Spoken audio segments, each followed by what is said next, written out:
Hello, welcome. Thank you for tuning in. This is how to book a concert or tour or show effectively.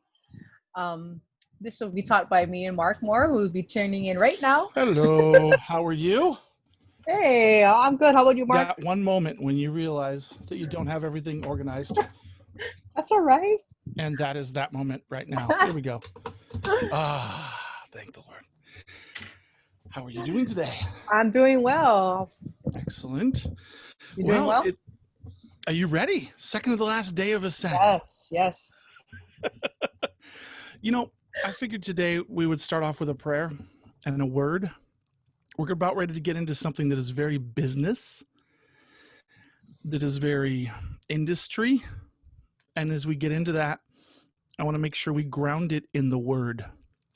Lord Jesus, I just pray that you would use this word to help us keep our focus on what is most important, on who is most important, and on how to do it your way. In Jesus' name, amen. Amen. Okay, so this morning I woke up, as usual, with that last minute message. And Torie, you're so patient. You're so patient with me in this. You're like, of course he did. Before we give you all of our secrets in how we book, in why we book, who we book with, and before we give you everything that we know about this, which we're going to today, we want to teach you what's most important and who we do it for, why we do it, and we hope that you use it for the right purposes, the right reasons. And so with that in mind, I want to take you to a passage that is not very popular. It's Jesus's most controversial parable that I think he's ever given. And it's Luke, I believe, 16, starting in verse 1. And it's the parable of the shrewd manager. Do you know this one, Torie? Yes, yes. Every once in a while, I hear it, and I always have to look it up and Google it and try and figure out, okay, what is Jesus trying to say? And this morning, I had this aha moment. Truth be told, this afternoon when I woke up, because I was in the studio till late last night, I had this aha moment, and it was this. What if this was the message for booking? So I'm going to start in Luke 16, verse 1. Jesus told his disciples, there was a rich man whose manager was accused of wasting his possessions. Never waste your possessions. Definitely don't waste someone else's possessions. And that applies to managing, that applies to the money that they give you, the time that they give you, the everything. Don't throw it away. Don't waste it. Verse 2. So he called him in and asked him, what is this I hear about you? Interesting. The reputation preceded. If you notice something, Torie, I've told you I do this now, but over the years, all the booking agents I've worked with, when I get to the promoter's ear, I always say this: how was it working with so-and-so? You know, I don't talk about you positively or negatively. I just completely neutral. How was your experience? Would you recommend her? You know, anything we could fix, anything we could correct? Nothing has ever been said bad about you, praise the Lord, Torie. I've had a few booking agents in the past where they're like, I stopped working with you because of this person. And I thought that this person was you when it was really, they were a wrong extension of you. So this manager says, what is this I hear about you? Give an account of your management. The master says, because you cannot be manager any longer. Okay, so essentially what he's saying is, you're fired. Give me your accountings. Give me your books. Okay?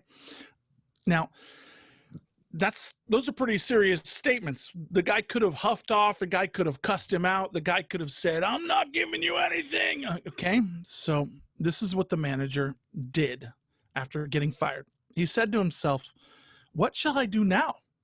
He's thinking, job security, what can I do? My master is taking away my job. He needs to realize that he chose this by poorly managing. My master is taking away my job. I'm not strong enough to dig, and I'm ashamed to beg. You know how many times over the years, Torie, we've worked with people in the ministry who just want to complain on tour? Mm-hmm. I'm like, we're touring 5 countries in Europe, having the time of our life. It's not easy, but it's not that hard. Have you ever, fill in the blank, dug a ditch? I used to dig a ditch for a job. That was hard. In the sun in the summer, digging ditches and trenches for sprinklers, that sucked. I remember one time my job was cleaning toilets. That job, was a stinky job.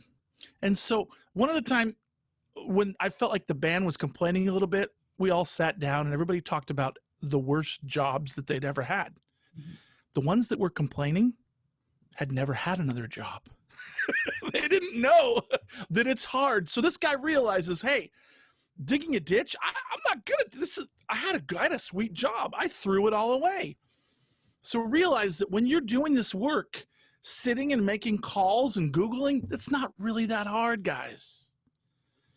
Apply yourself. Okay, verse 4. I know what I'll do, says the shrewd manager, when I lose my job here, so that when I lose my job here, people will welcome me into their homes. So he's thinking, okay, what can I do as I'm leaving here to be welcomed somewhere else? Remember that. That's going to be crucial later. So he called to each one of the master's debtors. So somebody owed the master a bunch of money, and he was the one who was supposed to collect. He asked the first one, how much do you owe my master? 900 gallons of olive oil. That's a lot of money. He replied. The manager told him, take your bill, sit down quickly, make it 450. Then he asked the second guy, how much do you owe? 1,000 bushels of wheat, he replied. He told him, take your bill, make it 800. So he's doing something right here. It's called negotiating. Okay, he's bringing it down. A good manager, a shrewd manager knows how to negotiate. Torie knows how to do that. I will play for free, and she will get the person to be even more grateful and give us sometimes $1,000, sometimes $3,000. It's called honorarium. It means giving you honor. All pastors get an honorarium when they go to speak at a church. Oftentimes it's $500 or something like that. Torie likes to get more honor. She knows that. So this guy's doing something reverse. He's doing like the Tijuana hustle. He's like 1,000, let's make it 800. Yeah. 900, let's make it 450. Now, this is an interesting thing. Normally, the shrewd manager would say, okay, I need all that 900 right now. Give it all right now. Because here's why. Listen very carefully to understand the context of the culture. Do you know a tax collector in that day and age would essentially, if they were told that by Caesar that they had to collect 500 denarii from everybody, whatever they got above the 500 was their pay. It was their percentage, like their booking percentage. So sometimes they would say 700 denarii or 1,000 denarii. They would bump it up. So what I believe is happening here is he's taking his percentage off. Do you hear that? He's taking his percentage off. He's taking what he could have collected at this moment, and he's saying, I will not get it now. You ready for this? So that I can get it later. You understand that, Torie? I will say no to getting that bump right now. Whatever you owe the manager, you'll just pay directly to him. I won't get a piece of it. And because of that, you're going to be so grateful that your bill is less that you're going to welcome me in and maybe give me a job. You understand what he's doing? He's not saying I'm going to get what's mine now. I won't get my cut now. I will choose favor later. The master commended the dishonest manager because he had acted shrewdly. Interesting, huh? By taking care of accounts in this way, he was both taking care of himself by securing a potential future job. Granted, he was still fired. He doesn't have his job. but he's getting himself a future job by having all these people feel like they owe him. And he took care of the master also. How do you think he took care of the master by doing this? The master just left his house one day, cruising down town. He's at the city gate, and everybody's coming up to him, praising him. Everybody's coming up to the master saying, "Oh, thank you so much for decreasing how much I owe. Oh, thank you, thank you." And the master's like, he's got one thing that he could never get with money: honor. So what the shrewd money manager did was he came up with what we call a win-win situation. And that's something Torie is a champion for, is coming up with something where the person feels like they're winning and we are winning. And that is a goal in negotiating. Win-win, okay? And then Jesus says, for the people of this world, this is where Jesus really gets into what is most important about this. And then we're going to get into booking. For the people of this world are more shrewd in dealing with their own kind than are the people of light. Jesus, we learn time and time again, we're supposed to be wise as a serpent and gentle as a dove. But we're supposed to be a little shrewd, a little just wise with, as it says right there, more shrewd in dealing with their own kind than the people of light. And Jesus tells us what this parable is really about in verse 9, where he says this: I tell you, listen very carefully, those who want to book or be booked. I tell you, use worldly wealth to gain friends for yourselves, so that when it is gone, you will be welcomed into eternal dwellings. What does that mean? Use money to bless others, so that when you die, you will be blessed. Chapter 12, just 2 chapters earlier, Jesus says, wherever your treasure is, your heart is also. Don't store up things on earth. Store them up in heaven. So this is a parable to that. Jesus then continues and says this. This is very crucial here. Whoever can be trusted with very little can be trusted with much. Whoever is dishonest with very little will also be dishonest with much. I remember I was working with an old agent, and I called them because I was hearing things from the pastor that were the opposite of what I was saying. And I called this person to basically say, not to confront, but to say, hey, I've heard his side and I respect this pastor. I want to hear your side. And he said, are you saying you don't trust me? I just want to hear what you have to say. Are you saying you don't trust me? He said, I just want to hear. And then he just interrupted and says, if you don't trust me, I can't work with you. I thought that was very negative, very closed for a booking agent to do. But I like this. If he can't be trusted with little, he shouldn't be trusted with much.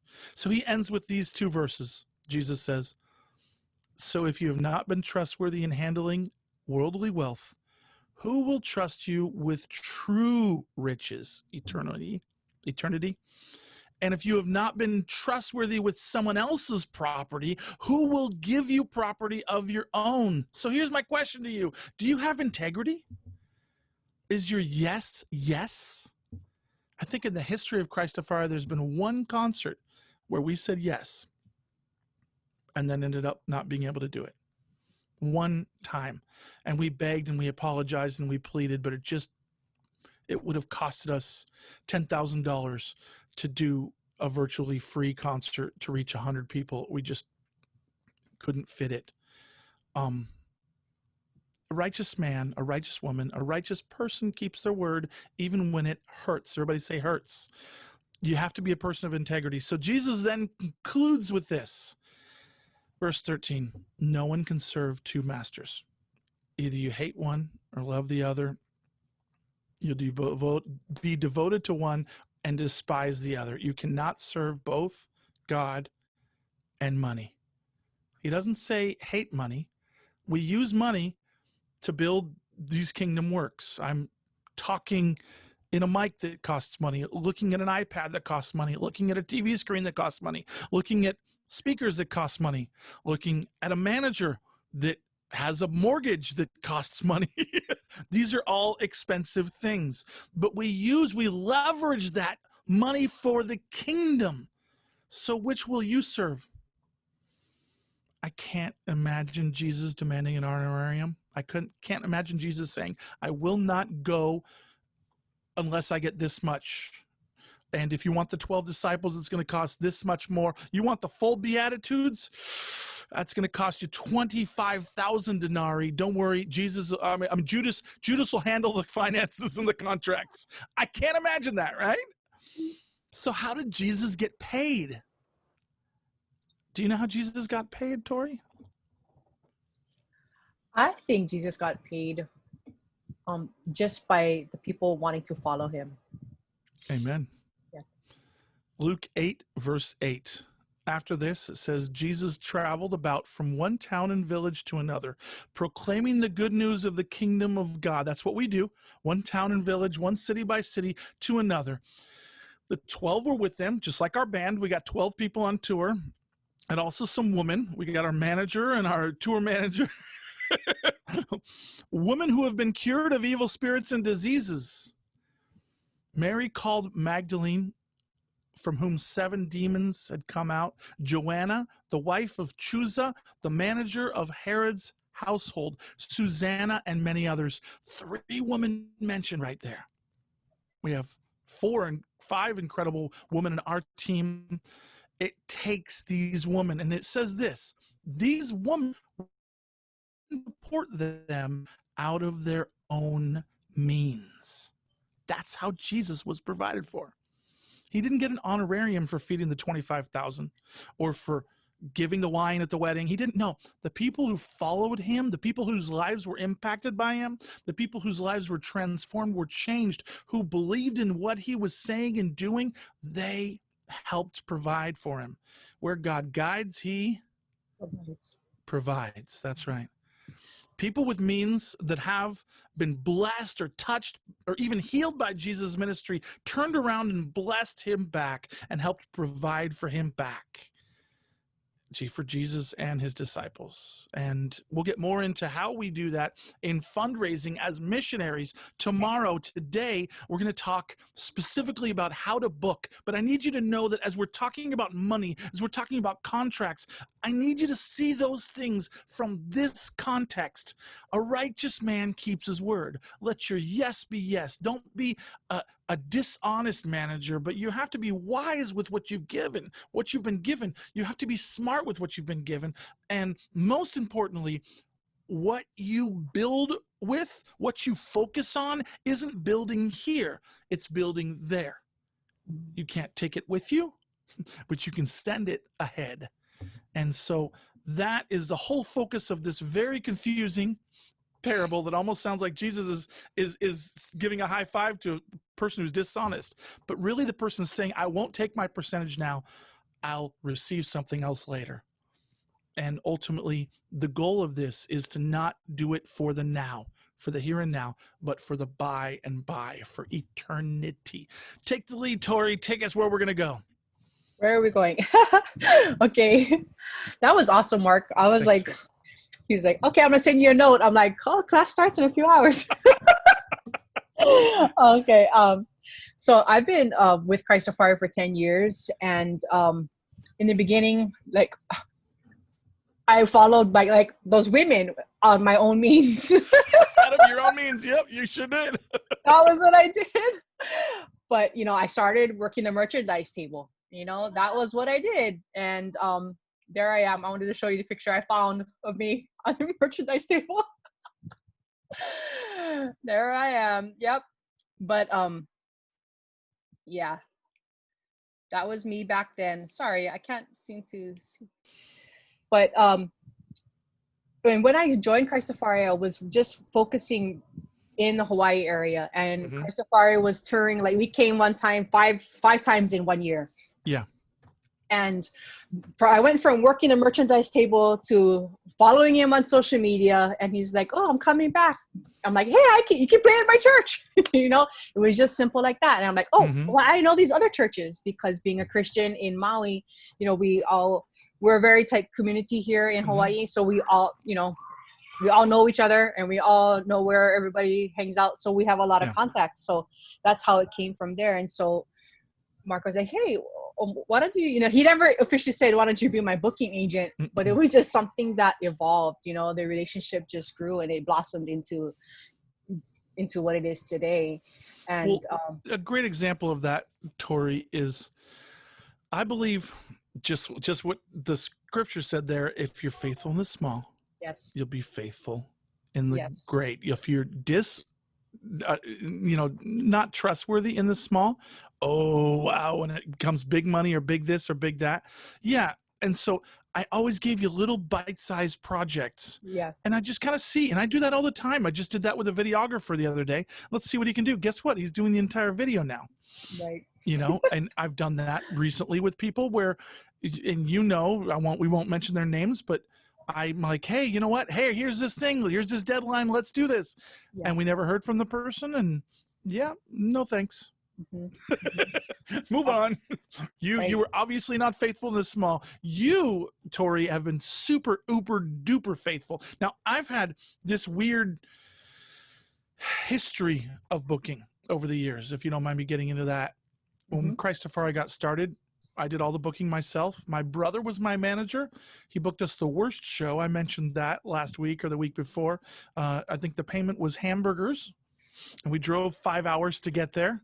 And not even cheeseburgers, no ketchup. I mean, it was bad. Oh, horrible. Don't have your brother be your manager unless he's a really good manager. Great guy though. Love him to pieces. And then there was different people, eventually we hired an agent.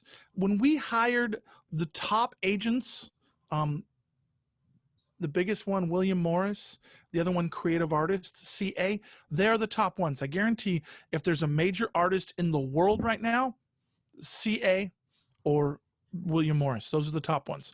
When we were represented by them, we had a 6-month-long contract, and each time they got us one show. It was a good paying show. It was a major event, but what they did was they received calls. Guys, there's no easy button. If there's anything we can teach you in every one of these classes that is consistent from class to class, is there's no easy button whatsoever. You got to do the work. You got to put in the time. I started booking in between these 6 months of not doing shows. I would then book. Okay, I'll take it back over again, and I would book us 30 show tours, sometimes 50 show tours, sometimes 10 show tours. I would have the full tour book, the full everything. The whole routing was right. Everything was great. Collecting the honorariums, getting the guarantees, and I got a percentage. It was 10%. And the band at the time, this was Soulfire, Valley of Decision, was like, it's not fair for you to be getting paid more money than us. So I crunched the numbers. I figured out how much time I spent, and I mentioned this in a previous class. Figured out how much time I spent making calls, and back then this was before Google. You really had to do your work. Who knows who, and yellow pages and things like that. And the amount that I would get as a 10% of the honorarium equaled out to being 5 cents an hour. That's what it equated. And the rest of the guys wouldn't work at all for the band for the whole month. And I would be working the entire month, 12 to 14-hour days, getting 5 cents an hour. And they said, that's not fair. Let's hire an agent. We hired an agent. 6 months of silence, one show. Mark, will you do the job again? I come back on. That's not fair. We need to hire an agent. Back and forth. And so eventually there was a split. Those people who were complaining, they wanted even more money. The best way to do it is to get rid of half the band. They caused this split called Temple Yard. It was really bad. They then started calling and booking CHRISTAFARI gigs as CHRISTAFARI, as Mark from CHRISTAFARI. So I would call somebody that we'd played with before saying, hey, I got this new lineup. We're really excited. And this is Mark? Yeah, this is Mark. Okay, I got your hotels ready. We haven't booked anything. Yeah, Mark, we already booked it with you. I'm like, what? So they were calling and booking as CHRISTAFARI, as Mark from CHRISTAFARI, when it was really a guy named Marky from Temple Yard. It was really tough. But I remember, I'll never forget, the band member, the drummer who really instigated the whole split, he saw me on the plane one time.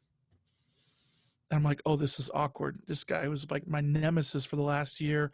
They did everything they could to try and take the name away, to try and tell everybody that I was stopping doing ministry. It was really tough. And he's like, Mark, I got to apologize. I'm like,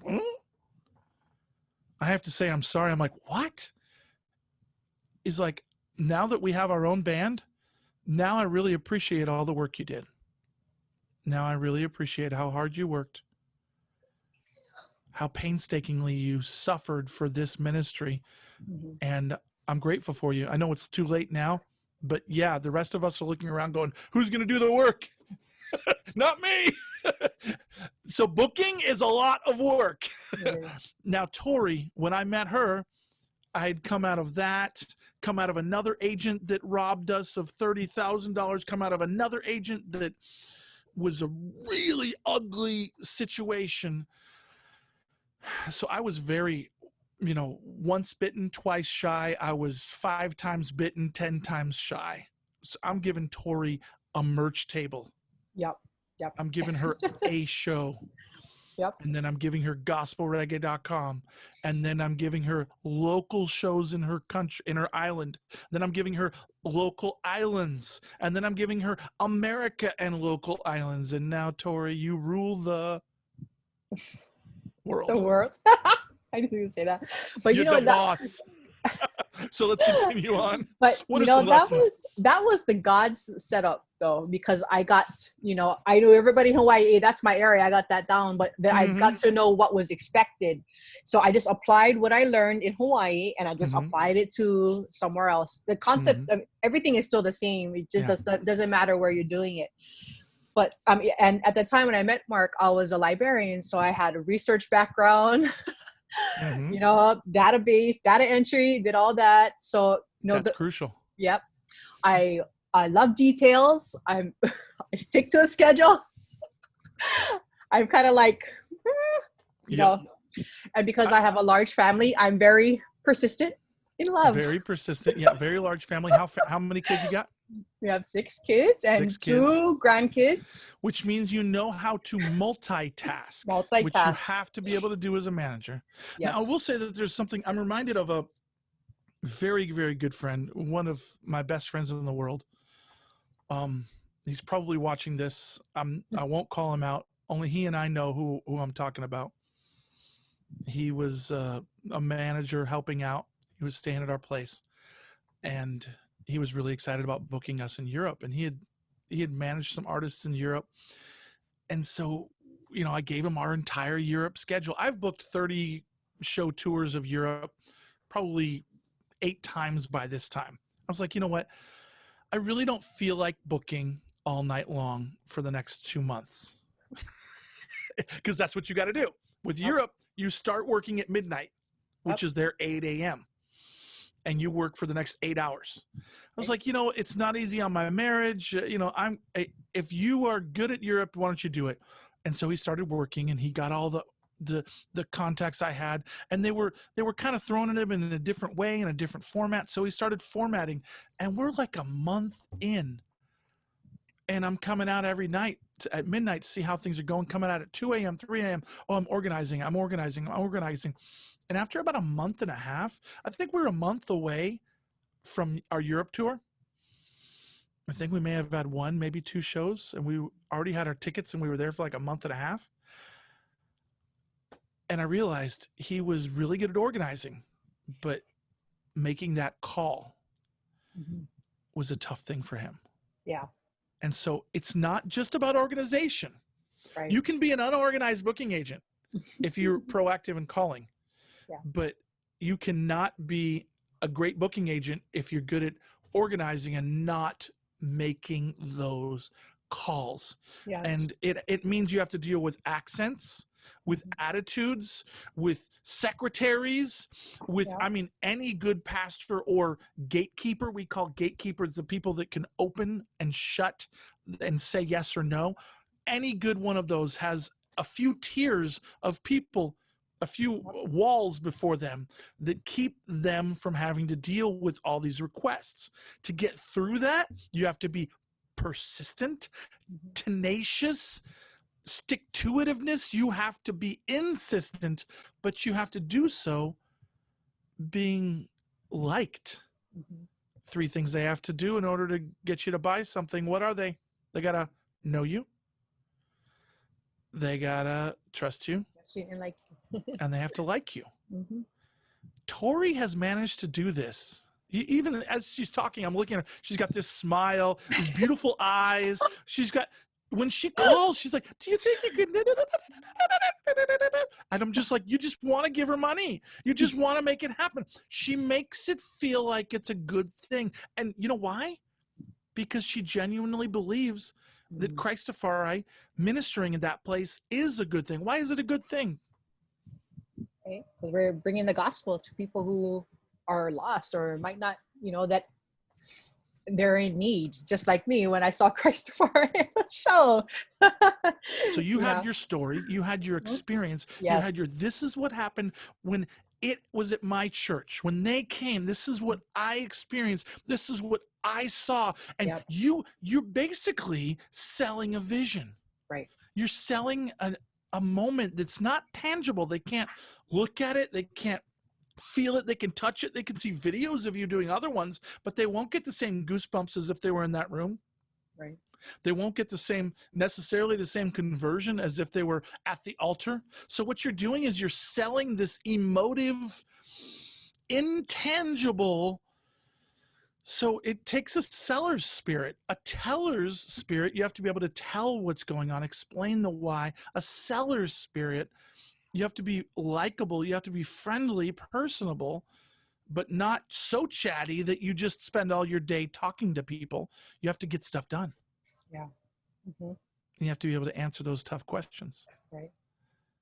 What you got? What are your notes? Let's Um, actually get started. I know, right? So, I'm just gonna start with Hawaii because Yeah. that's my baby, and Mm-hmm. so when he says he wants to build a tour, Mm-hmm. we always base it upon a foundational date or an area. Mm-hmm. Because we want to, number one, have the best routing, and we want to have the largest impact for the gospel. Because most of the times when we are doing shows, Christopher is not like, our flights are not being paid for. So it's something that our supporters or we have to raise the funds for. So we want to have the most bang for our buck. So we want to make it, a win-win situation, a profitable situation. Mm-hmm. So that's very crucial, and we every time we do this at the end of the year or the beginning of the new year, we sit down and we vision cast the whole year. And Mark, now we're all techie, but Mark likes to write it out because he likes to see things. Oh, I will go and buy a few calendars because it ain't gonna happen in one calendar. I'll rip Right? off the pages, I'll stick them on the walls, and we'll be like, okay, we're in Africa here, we're in Brazil here, we're in the Philippines here, and we're writing it out and we're routing it out. Right. And at that point, we're calling all our people and figuring out when the festivals are, when the events are. We're trying to make it wise. Here's the goal. If you're in Trinidad, don't go to America 3 times in a year. Go once. Right. You'll save. But do all 3 of those events, or those promoters, work with those promoters on that one trip. So when we do it, Torie, you used a word. I'm going to try as my best. Whenever I hear a word that is industry, I'm going to try and translate it. Routing. So let's talk really quickly about what I try and do. We have something called a Cornerstone Date. Yes. Cornerstone Date is what it sounds like. It's a foundational date. So let's say Life Fest. We were supposed to be doing it, just got canceled 2 days ago. Yeah. This is the year of cancellation. We could have written that on our calendars. Canceled, canceled, canceled, canceled. The whole year. And we're doing this instead.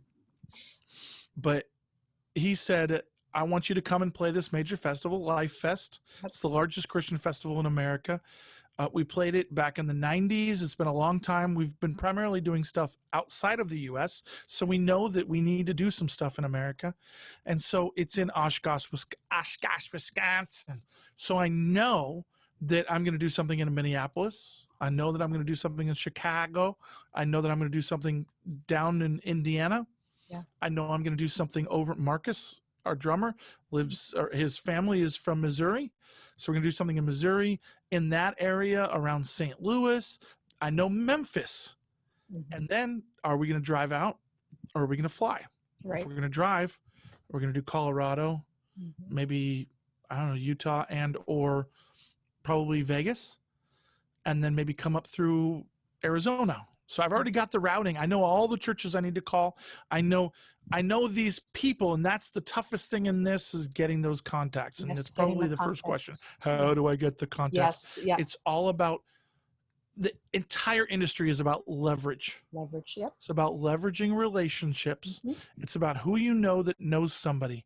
Yep. If you're in a church that has a network, it's about going to your pastor, doing something good with your pastor, having your pastor recommend you to other churches, and then having them recommend you to other churches, etc. So we have this thing, we book this foundational date, and then we do routing. So we do some shows before, we do some shows after. We have a firm beginning and end, and those beginning and ends are probably some of the second and third largest shows. Mm-hmm. Sometimes the cornerstone or foundational date is the last one. Sometimes it's the first one. Sometimes it's in the middle. But we try not to do too long of a tours. Our rule of thumb is never longer than a month that we have. We've done 51 days, 11 countries, and lost 3 band members by the end of it. It was tough, too tough. We prefer to tour 2 weeks on, 2 weeks off. 2 weeks on, 2 weeks off. When we say tour, we mean a mission trip, basically. So that's what I mean by routing. You want to route it in such a way so that you're not doing a pentagram. You know, you're going up, down, you're going back up, you're going over here. No. That's going to kill you in flights or kill you in gas. For sure, it will kill you in your energy. And sleep is the most important commodity. It's what's essential for your vocal cord health, for your sanity, and for band members not killing each other. Right. Let's continue. Yep. And also contacts, networking. I mean, I think being behind the merch table, and plus I'm such a people person. And in Hawaii, we talk story like, you know, and it's about who you know, who's your father, who your mother, you know, that's just how it is. And so coming from a big family here in Hawaii, you know, it's, I leverage, I don't say leverage, but no, my last name, because my father-in-law is in the industry, carried a lot of weight. Person. Yeah. I heard you're married to someone whose dad was like the Bob Marley of Hawaiian male falsetto singing. Yes. And so to this day, you know, like I'm a member of Hara, you know, so that carries a lot of weight. And so they're like, my name vouched for itself already. So, you know, the integrity, you know, and I always, in everything that I do, especially with booking and representing CHRISTAFARI, you know, I also represent God, number one, you know, and I represent my family, and I represent CHRISTAFARI and my father-in-law, you know, so I got to be good, you know, it has to be what we call pono. It has to be like 100. Righteous. It has to be good, you know. Integrity. And yes, it has to be. And that helped a lot. And so also references. Yes. Like, you know, if you have a pastor at your church or, you know, any mission work, anything you've done, you know, we have references. We have a lot of that we use, you know, networks, Calvary networks, you know, anything, you know, that also works too a lot. Yeah. I'll give you an example. Obviously the goal for your typical Christian artist in America is to minister at a mega church. Yes. That's just the focal point. How can I get into a mega church? And in a perfect world, how can I lead worship or be the special music for all of their Sunday services? Yes. Ooh, that is a very hard thing to get into. And it's almost a catch-22, as we would say in America. You can't do this without already having it, and you can't have it without already having it. It's like, how do you get started? And so research, Yep. Research. Find those contacts. So like, let's say you want to play in a mega church. Let's call it First Church on the Hill. I'm just making one up. Okay. And Pastor Stanley. Okay, Pastor Stanley, First Church on the Hill. He's a mega pastor. You're never going to get through to him. Right. You may get through to his secretary, but unless your family, you're not hearing anything from him. Right. But is there a youth ministry there? The youth pastor may be like, yeah, come and minister to the kids for free. Share your testimony. Is there a recovery ministry there? They're really eager to have somebody lead worship. Yep. Is there a junior high ministry, high school, youth camp? Yeah. Do they have a youth camp? Can you come and do special music there? But here's the goal. If you're not willing to serve and you just come to be served, click leave from this Zoom meeting right now, please. Yes. Make some space for somebody else. That's so true. Like even for Hawaii, you know, on my first tour that I booked, you know, it took us how many tours until we started playing mega churches? I'm not gonna lie, you know, but it's faithful in the little. And it was just like, you know, you have to be willing to take those no's, you know. And of course I have a fear of rejection, you know, in my I mean, but I don't have the rejection. You have a major fear of rejection. I do. And can I be frank? I'll be honest. You never really met your dad. Right. And that affected that. And so we're not going to get into counseling, but that means that you are trying to get that acceptance from others. And I think that's something that God wired in you to make you even better at this. Mm-hmm. Because when you're calling that person, your goal is to get a yes. Your goal is to not be rejected, because rejection hurts. It hurts all of us. Yeah. But it's an even more sensitive thing for you. So you're able to dance on those eggshells, as we would say, walking on eggshells, better than anybody else, and make it a win-win to where you're happy and they're happy.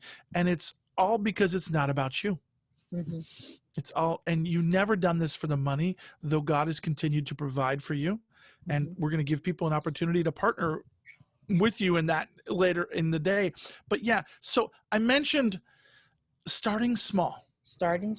Yep. Ministry, it could be homeless outreach with the church. Yeah. Hey, can I lead worship? Can I sing to tracks for one song? And if you serve in the small ways, I know we've done things where we go into a prison ministry and certain pastors or associate pastors from the church come and see us. Yeah. They're like, we need to have this in the church. Yeah. If we hadn't have done it to the least of these, we wouldn't have done it to the greatest of these.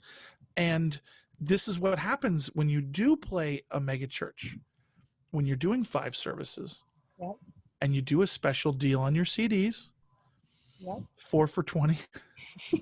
The only 420 that you're going to hear this Christian Dread doing, the only 420 I'm going to do.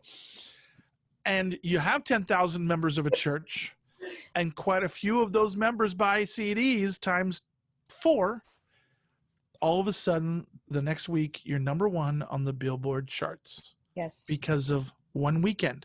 But we don't go out there for that weekend. Do you know what we had to do to get to that weekend? We had to find, okay, I'm going to use an example. Calvary Chapel. Calvary Chapel is one of the toughest networks to get into. Love the churches because they preach verse by verse from the Word of God. Plain and normal interpretation of the scriptures. But to get into Calvary, I remember one major Calvary artist telling me, give it up, Mark, you'll never get in. I'm only in because my family's a Calvary pastor. I took that as a challenge. As a booking agent, you have to be tenacious. Keep those contacts. Keep them up to date. Let them know every time a song is out, a video's out. Let them know you're doing something. So when you call to get something, they'll feel like, hey, these people deserve it. These people are doing something. They're not just, if you're waiting for the church to be your something,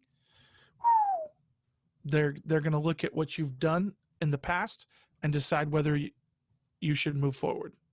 So your past has to look as bright as your future. And so, yeah, we started in the smallest Calvary chapels, 100 members. We did every single one of them.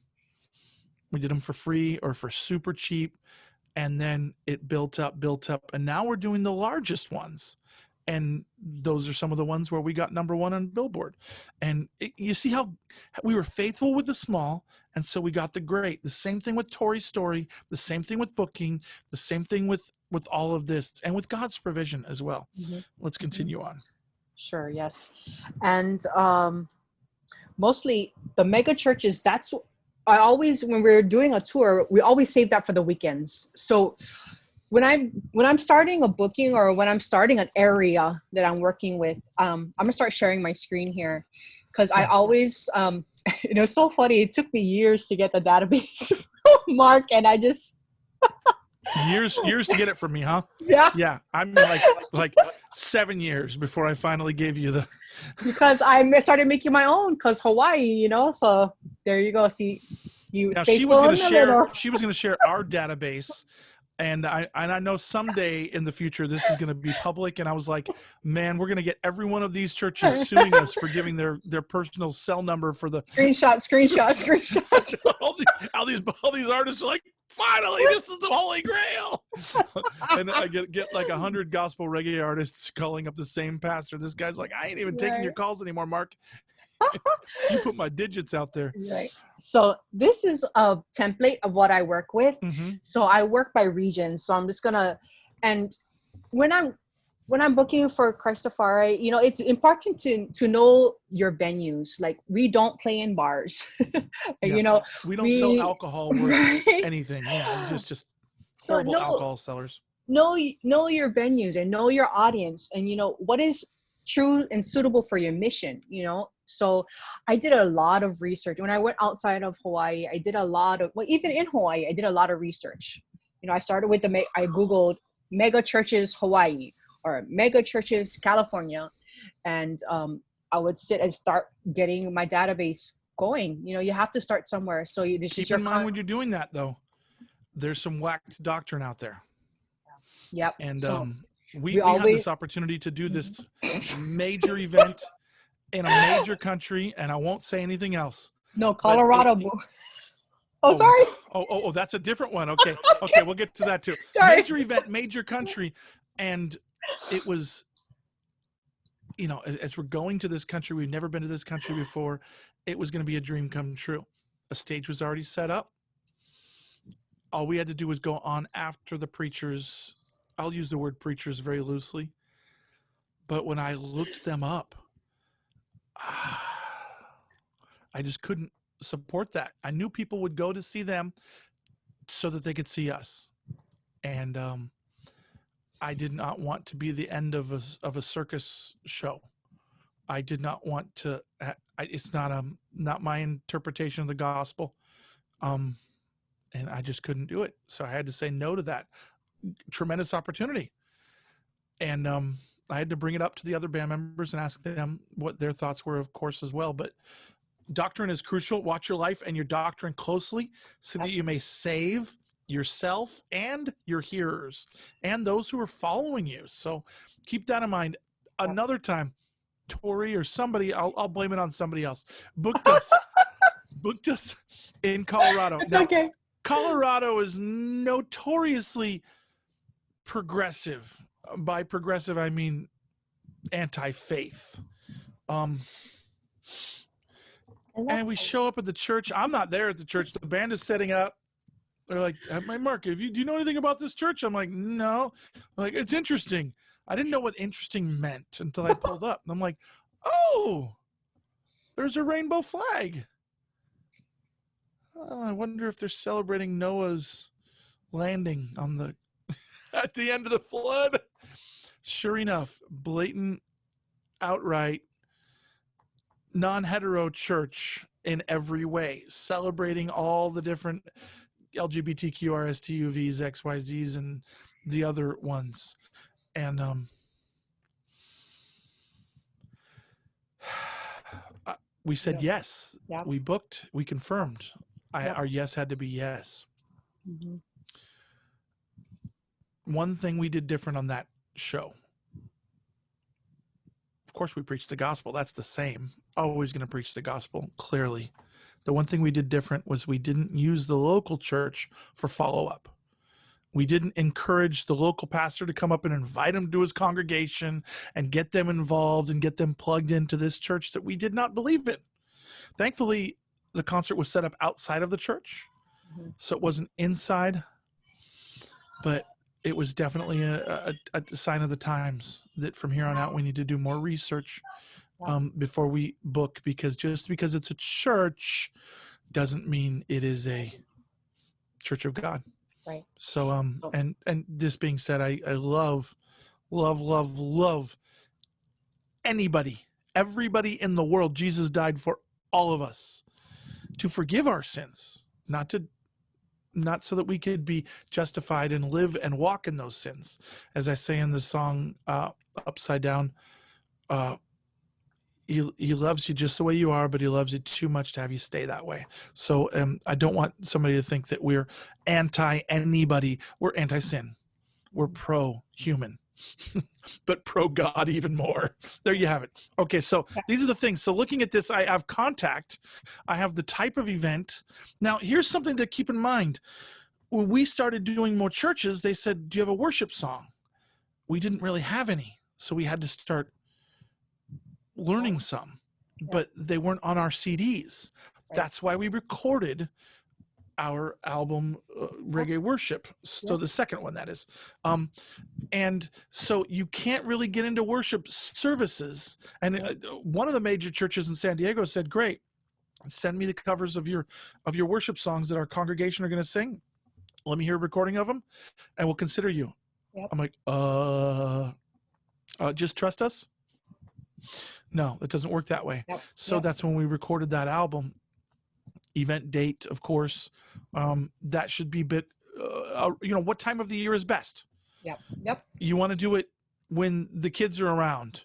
You want to do it when all the tourists are there. You want to do it when the church is there, when the this, when the that. How many services do they have? That affects what you do that weekend. What's the capacity? What is it? What is the rest here? That's the cell phone number. Yeah, that's very crucial. And then company, etc. Date created. We got notes, email addresses, things like that. We add that to the database as well, and so on and so forth. Anything else here that you next call, last call? Oh, that's crucial. Yes. Because I was gonna. That's my next. Go ahead. You can I give you a little tip that Torie will just bulldoze over. When I was booking, I took a break from CHRISTAFARI for a little while where I was still recording, but I wasn't doing shows. This was after a really tough time in my life. I needed to just be grounded in the word and scriptures and local congregation. Need to be fed, not be feeding others. And I got a job. And that job, I was driving, doing deliveries a lot for a press company. I was cleaning toilets. I was sifting through stuff. I was dealing with all these machines and stuff. And it was an arduous job. It was a lot of work. And I remember counting the minutes as I was scrubbing the toilets, thinking to myself, okay, how many calls could I make in this hour? A lot. When I was booking, so eventually I quit the job and I started booking, and bam, got an instant tour like that, because I believe in myself. Whoever's booking you needs to believe in you. There's probably nobody that's going to believe in you more than yourself.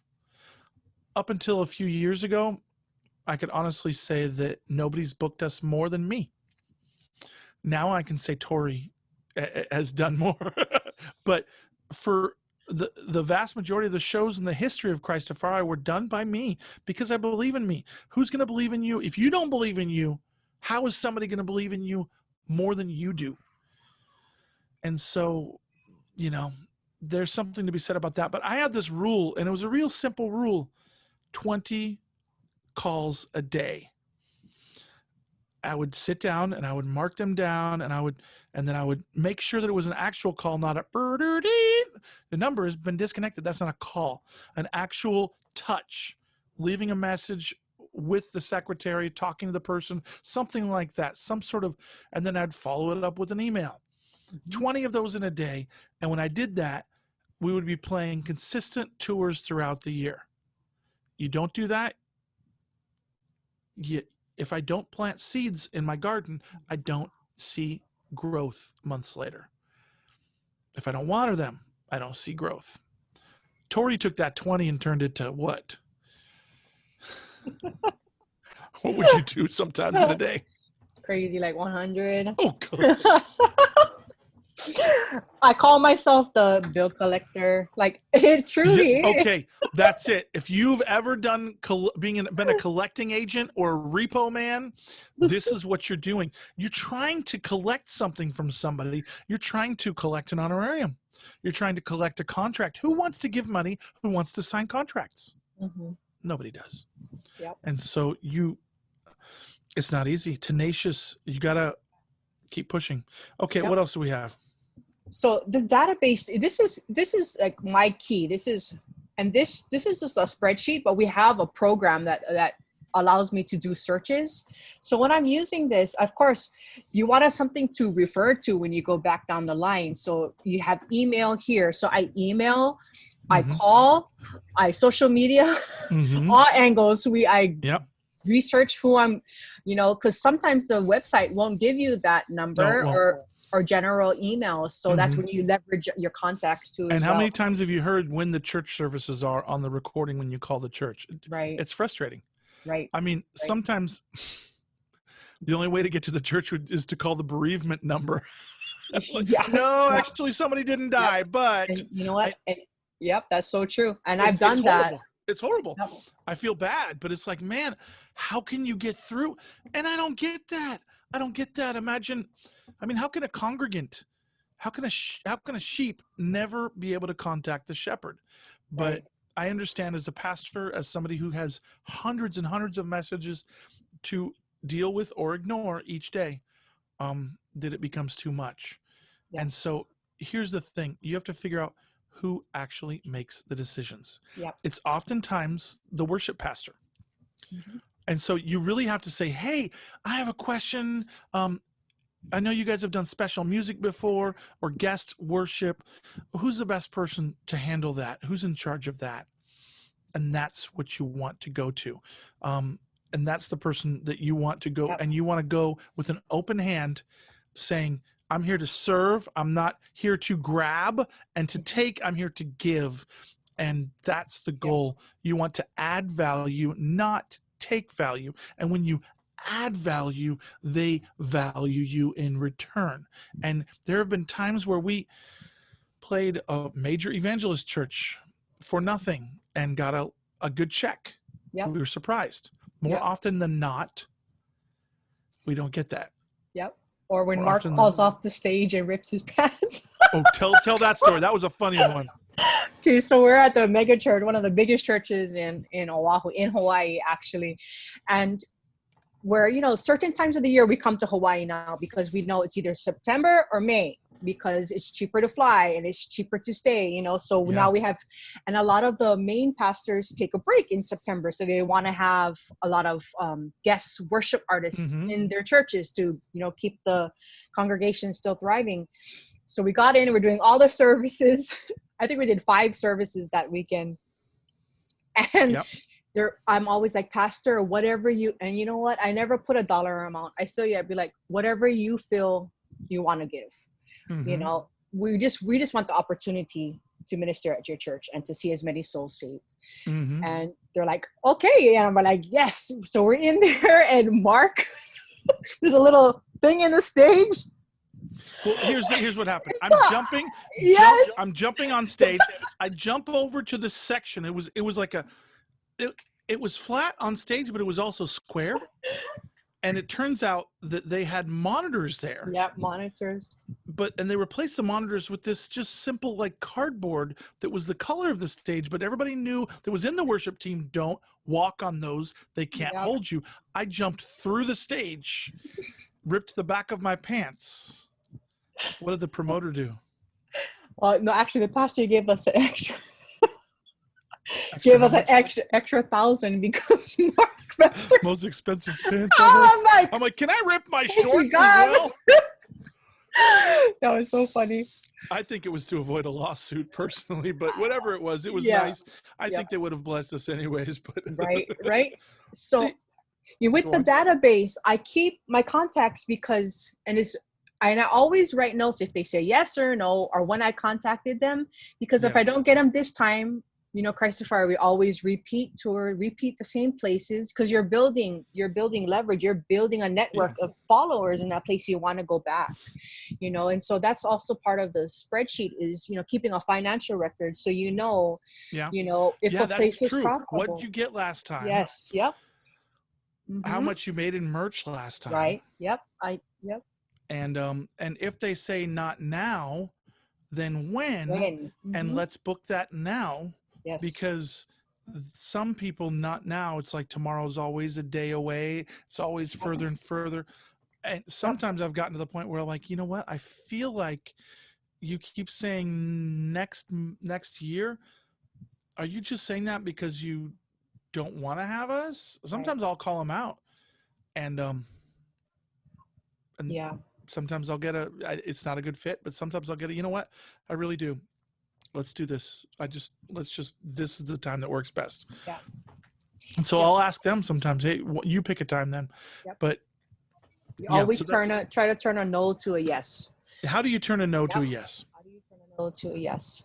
And then when I contact them on the phone, I always send the email with the history of CHRISTAFARI, like what we've done this past year, how many decisions of Christ we had, a free download to our most recent album, our most latest music videos now, or the worship covers that we would probably do in the congregation if it was a worship thing. And what we do is, if we're doing worship, we do so to invite them to a free concert. Yes. And to invite their non-Christian friends, because our primary goal isn't to edify the body, but to evangelize the lost. And so it's usually on the Sunday night after, and after the Sunday services, and it's usually for free. And we say, hey, you can't come unless you bring one unsaved friend. And that's where we see sometimes 200, 300 people come forward. And that is priceless. And I've said this so many times on these on these talks here, is how do you define success? Is it making $25,000 like the guy who sings 10,000 Reasons? Is it making $100,000 a show like the band that sings Oceans? Is it reaching 100,000 souls? For us, it's souls. I believe that's where the treasure is, in heaven, not for ourselves, but to see those people go to heaven. And by the way, we will get crowns for doing that. That's not why we're doing it. It's like, give me more later. No, it's reach them, bring them up there with you. And that's our goal. I think that we should have this paradigm that we find in the book of Revelation, where everyone's singing, worthy is the Lamb that was slain. They're all dressed in white. Look to your right. Look to your left. Who do you want to see there with you? Invite them. Bring them. I want to see as many people there. I pray that when we get to heaven, there will be over 1 million people there that wouldn't have been there if God hadn't used us, or that God used us to get them there, if you know what I mean. Yep. And this is where we always do our largest outreaches too, because you ask, can we do an outreach church? We're raising money for our next mission trip. Or, you know, if we're in another country, let's raise food for your community. Yes. So we'll do certain concerts where the pay to get in is food, and that food will then feed the homeless, and the church feels really good about that, and we love it too, because it's a blessing. But you just said something that is very crucial. I love it. You don't use your honorarium or the funds you're raising, don't use it to vision cast for the tour you're on. Use it to vision cast for the tour you're doing next. So when we go to Hawaii, we say, from here, we're going to the Philippines. Yep. And half the people in Hawaii are Filipinos. So it is, they understand it. They want to support, or we're going to Samoa or wherever we're going. They want to get behind it. They're not, if they're looking at you and you're on stage and you're saying, hey, help support me so I can go. They're like, you're already here. looks like you got your costs covered. But if you're saying help support me so that I can go to Rwanda, and these are some pictures of the kids that we're going to revisit, and this is a story, this is a short video from the last time we were there, will you help send us? Oh, people will buy into that so much more. Thinking of Carmen. Years ago, I heard about him, and he is a very different style of the type of music we do. He'd always give an altar call, and I respect that. And at the time, in the 90s, he had the largest Christian concert in America. Here's how he did it. He went to a mega church in a major city like, let's say, Dallas. Said, hey, I want to come for free. I want to come and bless not just your congregation, but the whole city. Will you help me with these funds? I want to get this stadium. And then he'd go to another one, and another one, and another one, and they'd all be pitching in for the stadium, for the sound, for the lighting. And then at the end of it all, he would take like 3 offerings. I wouldn't recommend doing this, but he would do that. And he would be able to provide for the honorarium that he would have gotten, and get everything else covered by the churches, and preach the gospel. It was very inventive in how he got churches together, and it, it definitely unique way. Not easy to do though. Very hard to do. What are some other pointers that we have here, Tor? Sure. So I just wanted to also talk about the different avenues that I book in. So it's depending on region. So because Michelle, she takes care of, Brazil, because now we are a world ministry, Yeah. So we have that. And also festivals are different too. So I always start with our foundational festival dates. That's very important. So when CHRISTAFARI is like, oh, how much does it cost to have you guys? I always have a set of questions if I get an email from our contact. Yes. Show us those questions. I'm looking at it right now. Okay. What's your church name? What are your proposed dates? By the way, every one of our CDs has booking information. I don't know a show that we've booked from the booking information on our CDs. I can't think of too many shows that we've booked from our contact, even on our website. It's all about us reaching out to people. It's all about you making that effort. So what are proposed dates? Yes. What times of the week? What times are the weekend services? How many attend each service? Do you have a budget? Who have you worked with before? Here's a great question. I always ask this one. I trained Torie in everything that I know, and then she took it so much further. The Padawan learner became a Jedi master. Okay. Do they have a budget? Who have they had before? Yes. Okay, so then here's a great trick question. You ready? What's the cheapest you've ever paid somebody? The least amount you've ever paid an artist? They're going to answer nothing. 0. Okay, great. I fully understand that. Respect that. What's the most you've ever paid an artist? Oh, snap. Now that I answered the first one, I have to answer the second one. They'll say, oh, we paid, $15,000 for Kirk Franklin, but you're no Kirk Franklin. Okay. What's the average? Okay, well, we'll tell you, we typically give this, but we don't really know who you are, or we don't have a budget. Okay, what's your budget? Now what you just did in a non-threatening way is you found the threshold. Yep. How low can you go? How high can you go? When you ask them those questions, somewhere in the middle is going to be the reality, or somewhere down here, maybe up here if you're a top tier artist. But keep that in mind. Yes. What's your budget? Yep. And then anything else regarding budget, Tor? Budget, yes. So for CHRISTAFARI, we have many different monetary, I was going to put it that way. So a festival is totally different because they're paying tickets to get into the festival. Yeah. So here's our goal: to do every show free. Yes. Every show of the year to be free, no tickets. Nobody has to pay to come in. I can't imagine people having to pay to see Jesus.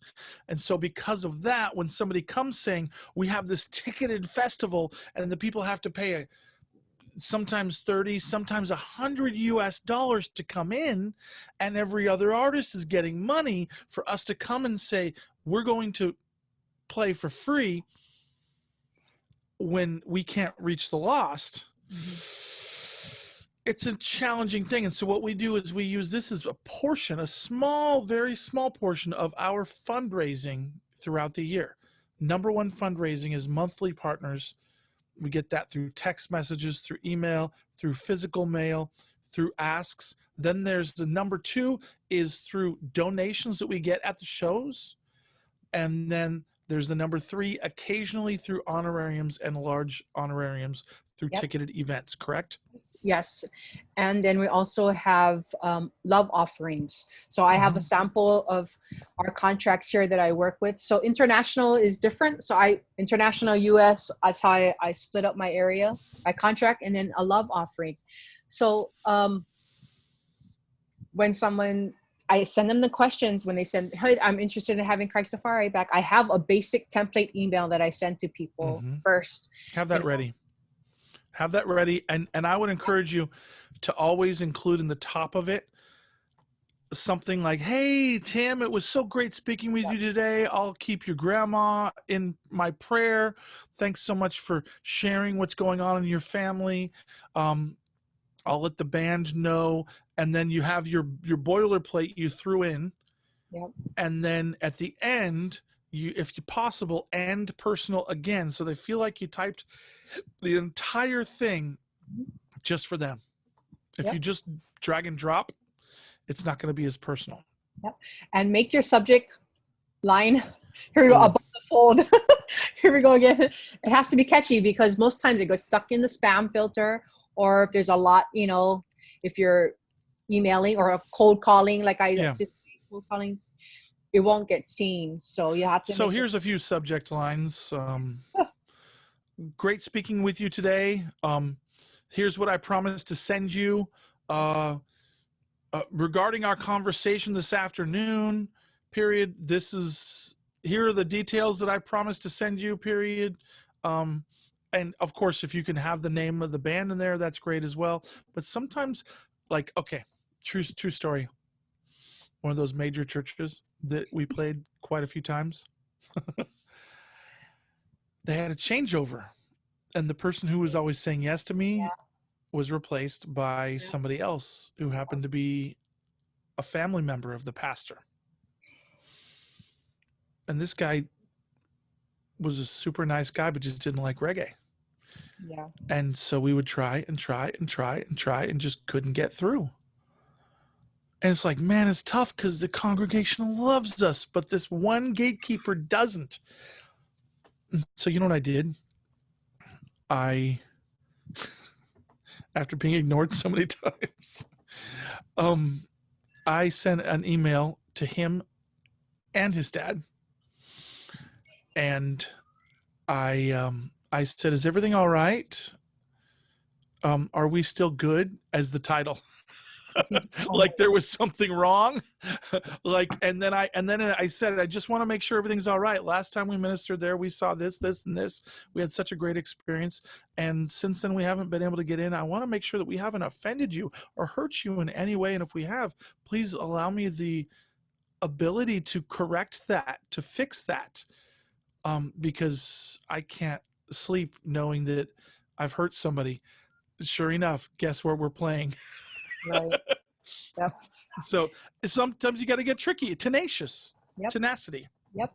And think out of the box. Yep. Mm-hmm. Yep. And that's another thing too, is always get cards, get contacts, ask people, network, socialize, be personable, be relatable, just be authentic and be real too. Yeah, it's so crucial. And when you do that, if you ever get that person's cell number, respect it, don't share it. Yep. Don't blast them. Be personal from time to time. Don't expect them to remember you. And don't don't abuse them. Don't be one of those people that they just want to avoid. That is a tough thing in and of itself. So, but yeah, you can probably get those things in person a lot easier. And if you can do something, some sort of gesture, we always give thank you letters at the end of each concert and free CDs. You've got the thank you letter right there and free CDs, and people keep those things. And it's free t-shirts if they wear it. If they're wearing your shirt 10 times a year, they're much more, there's a greater possibility that they're going to say yes to you for having a concert. If they're wearing your baseball cap every single day, you're in. If their kids like you and are listening to you all the time, it's done. It's confirmed. So another thing, is it a giving church? Some churches are, some churches are not. So that's something to keep in mind. Am I able to preach at this church? Here's some of Pastor Mark's last sermons. What is your sermon series? Is there a time, as Torie mentioned, where the pastor's going to be out of town and needs to fill it in? How long would our set be? Would we be able to do a concert afterwards? Sometimes we just say, they say you can only do 3 songs at the top, 1 at the end. Okay. Could we say you're now excused? If you want to stick around for the next 15 minutes, we're going to do a few more songs, but you guys can now go home if you want to, or collect your kids and then come back. We do that. That's fun as well. And so this is really crucial. And a lot of this comes down to who they know and who you know that knows others. And as you go down that list and down that list and down that list, you realize that every good contact is another 3 or 4 good contacts if they can vouch for you. So what we ask for is a written reference. And that's how we got the Calvary thing going, right? Tor, is after we did one church, I got a reference, a paragraph. Another church, a reference, a written, I recommend them. Recommendation. And then I got a few references. Who would you, now that you've written this recommendation, who could you send this to? And can I get their contact information?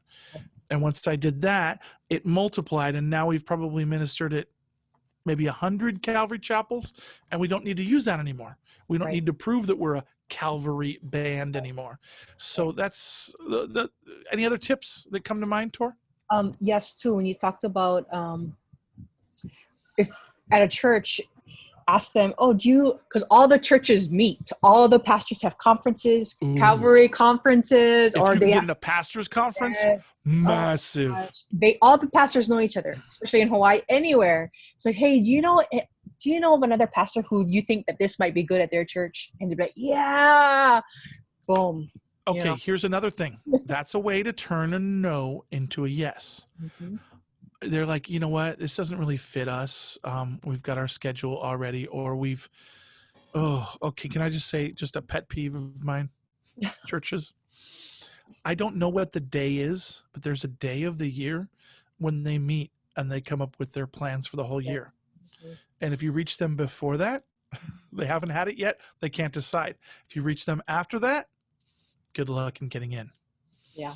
And so unless you're a major one that they're chasing after, and so that's something that is really crucial in all of it, is finding that sweet spot and being on their mind regularly and communicating with them your successes in other areas. So that you can then, and that's what you're doing. In some ways, guys, it's like smoke and mirrors. It's like, you're using these different things to try and show that this is, for us, it's like, hey, we were number 1 on Billboard. That's why you need us. There's a few things they want to ask. Write these down. Are they legitimate in faith, authentic in faith? You have to address that. Same doctrine. Do they have the same doctrine? Have to address that. Are they good? Right? Would our congregation resonate with them? Are they popular? Are they a step up from what we have? or a step down from what we're doing.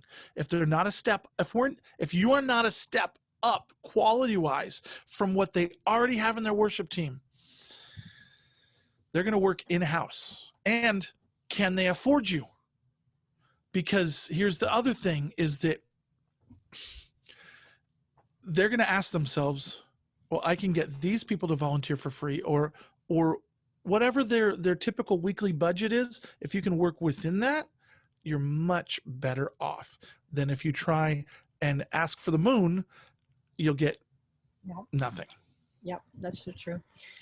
That's so true. So I always put it in their court first. I never say the first thing. How many times have you come back where you're like, give us an offer, and you're thinking like, okay, it's going to be a lot of flights out there. We're going to have to book a lot of shows, and it's going to be like, okay, let's see if we can get 1,500 or 3,000, and then they turn around and they come back. We can do 15,000. You're like, they can cover all the flights, all the flights. You mean we don't? Praise the Lord. We don't. This isn't a mission trip that we have to save for months. This is actually going to cover itself, and that's the goal. Is to cover your costs. Cover your costs. Yep. But we've had that happen. But there's the other side of it. When they give a lot or promise a lot, what's the potential, Tor? Tell me what's the potential. Then they fall through on it, and we are all Christians, and your word is your bond. Sometimes they challenge my Christianity, though. Yeah, and Mark's like, deal with them. I remember one time our manager we had a whole tour. I think I mentioned this in the past Ascend. We had a whole tour, and these were all like $500, $1,000 shows, and I had to pay. At this time, I was paying the band $100 a person, and there were 12 people on tour, and I had to pay the manager. It was a lot of money, and all the shows were small money, and we had to cover all of our flights. It was a lot of money. There was one show; it was $10,000, and nobody showed up because they made the tickets so high. And is the promoter a fan? There's a good question. If they're a fan, they're not going to promote it. They're going to think that they just have to book you and the people are going to come. Like Wayne's World. And they have to push in order to get other people to be your fans. And so sometimes when a fan books, it's a bad thing. So a fan booked. And I remember as we were supposed to go on stage, the pastor's wife comes and falls at my feet, crying, begging me, pleading me to go on stage and to play without getting paid. And I was like, you know what? This is so wrong. I know that this is what the manager negotiated, the booking agent negotiated, but I don't like being put in this position. I don't like being put in this position where one person's telling me not to play so we can collect. The Spirit is telling me give the gospel everywhere for free. And this promoter's begging me, saying that they're going to pay later. And I'm like, and then I have my bank account at the end of the tour. Guess what? I went negative $10,000 having to pay everybody and not getting paid. A lot of credit card debt.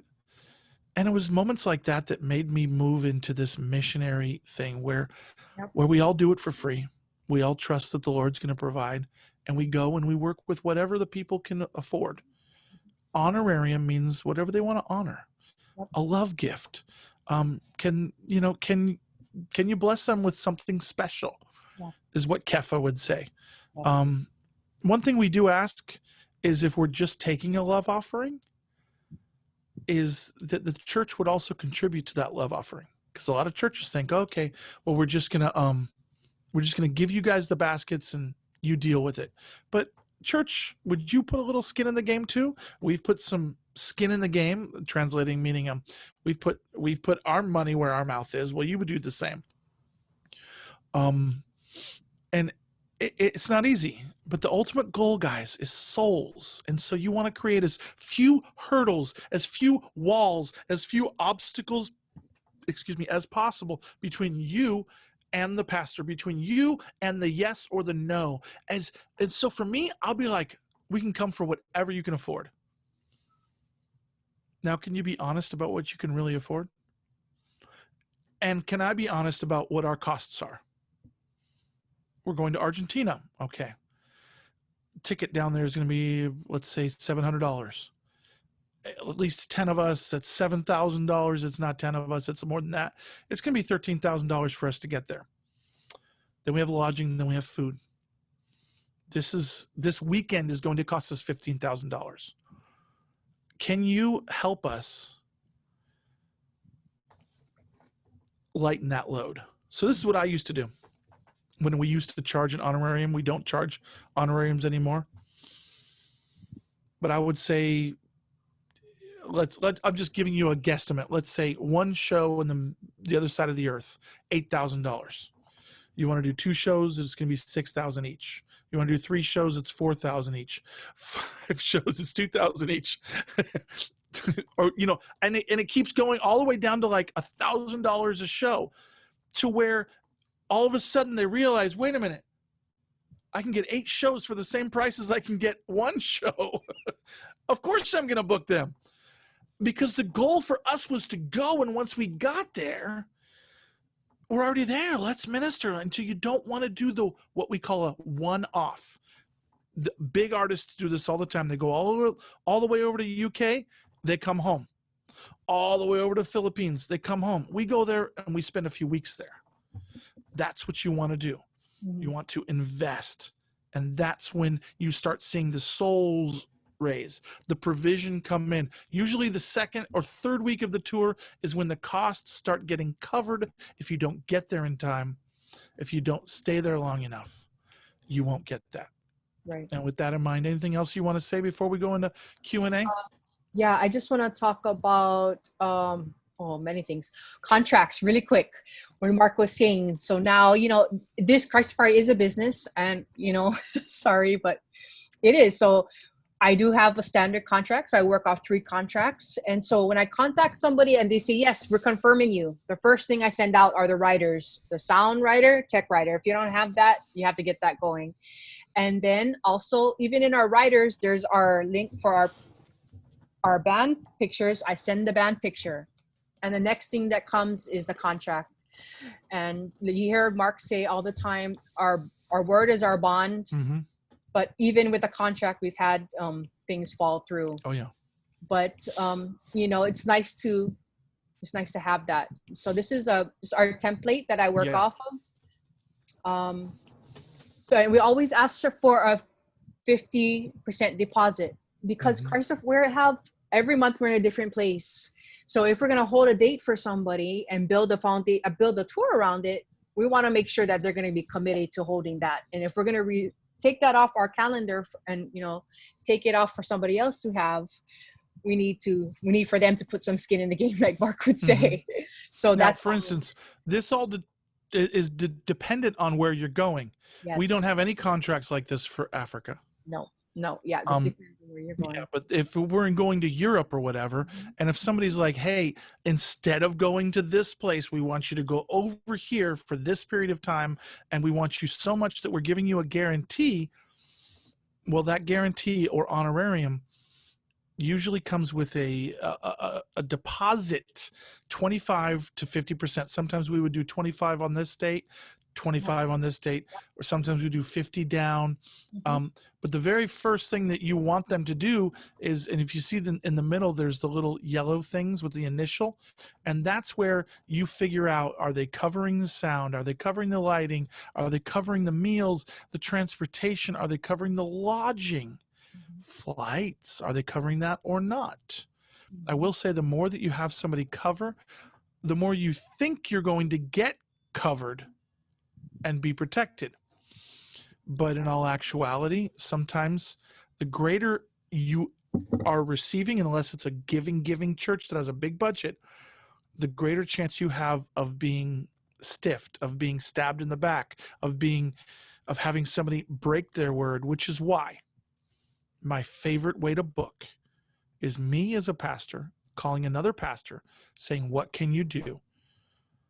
And he says that we can probably give you $2,000 and that'll help with your flights and your hotel and this and that. And I say, is it booked? Yes. Is your yes, yes, yes. Okay, great. I'm putting it on my calendar. I'm not going to take it off. Could you please put it on your church calendar right now and commit to it? Once they do that, then I don't have to worry about it. But you also have to worry. Oh, this is one we got to talk about, Torie. Okay. Are you talking to the right person? Because we've, even in Argentina on this last tour, we had a guy who had supposedly booked things at churches only to find out that he wasn't the guy who had the authority. We had the same thing happen in Uganda, where this guy who even has an at the church address on his email still isn't the decision maker. He works at the tech crew or whatever. He's an associate, or is this the person who has the power to make the decisions? You really don't know you're officially booked until you're on the church's website or on the church's Facebook page. Yeah. So that's something we also do, but we make sure that we show them it is on our site. Yeah. We are literally blocking off. We are changing our entire year schedule, this section of it, for 13 to 15 people. So you let your yes be yes. Yep. Can we have a PDF of this class, please? George Smith is asking. We don't have PDFs, but Torie, is there a way you can copy the text of that and paste it in the chat right now? Text of what? Of that single page contract? Oh, okay, sure. But if it has my bank account issue, I didn't show that. Info, get rid of. Don't, I mean, of course, they can only add to the bank account. No worries. Okay. But yeah, that's something we can forward you. The one sheet is really what I focus on. People want to know a lot about contracts. And the challenge with the contracts is the thicker the contract, the lesser chance you have of somebody signing it. If it's one page, if it doesn't require an attorney or a legal department, if it can be read in a few minutes, if it reflects what they're saying. You know what I'll do? I won't even deal with a contract. I'll book and I'll talk to them and I'll say, hey, I'm going to text you the notes of what we just agreed on. You'll cover food, lodging for this many. You'll cover this, you'll cover that. And then, and we'll be booked for this date at this time. And please give me your address and just reply, I agree, or confirms to this text or to this email. And that's all I need. Because, whether it's a digital signature or verbal or whatever, I prefer that over verbal, so that's something that they can look back on and I can look back on. We do have a thicker contract. After they sign this one, we then give them the rider, and that is technical rider. That is hospitality rider, where you just ask for green M&Ms. We don't do that. But you ask for healthy food, or you ask for this, dietary restrictions, the lodging, the transportation, what kind of vehicle we need, all that stuff. But if you give them that first, they will never sign unless they really, really, really want you. Right? Yep. Okay. Can I share one more thing? Please, go right ahead. Also, when you start booking, the places you've been to before, they're more than likely, I would say, 100% more willing to book you again. So that's the importance of a database and a record. And also we have a database for host homes, because some places churches, we partner and we don't always ask for hotels. So we also keep a host home record, it's part of. And that's another way we build our database and our email list. So you hear us, you see, we're just leveraging again on all of our other classes that we talked about, how important an email is too. So what I have done in the past is there are a few artists that are similar to us in sales, in stature, in popularity, in age, that tour, or that have in the past. I follow them. We add their information to our database. We would go through a certain website. I won't even say the website because you'll probably want to do it with ours. We would go through a certain website that would document all these people's shows in the past, and we will add all of those concert details to our to call list, because if they had a like artist, an artist like us, there's a greater chance of them having us. And if they had that artist, then we know that they can do events as well. Mm-hmm. And so they have the capacity to do that, the desire to do that. And what some of these artists do is they just do the same shuffle. You know, and they go to Philly, they play Calvary Philly. They go to here, Pittsburgh, they play this church. They go to here, New York, they play this church. And it's a consistent thing every year. If you can get into that, if you can do that yourself, it's great. But that means you have to be known, liked, trusted, and liked so much that they have you back. You have to have a really good taste in their mouth. Anything you'd like to add to that?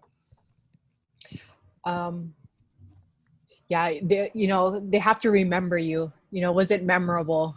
Like when we went to Camp Fest and they were like, Soul Fire, they can't even speak English. The whole rest of the week. Soul Fire, my desire. The promoter knows us by that. Yeah. And because of that, of course we got booked again. Yeah. But getting that show was not easy. You will find that a lot of events won't have you 2 years in a row. Right. They'll do every other year. So keep that in mind as well. Yep. Which means, quite honestly, if you do nothing in your career for the next 2 years, they're not going to want you back. You got to keep pushing forward. Yeah.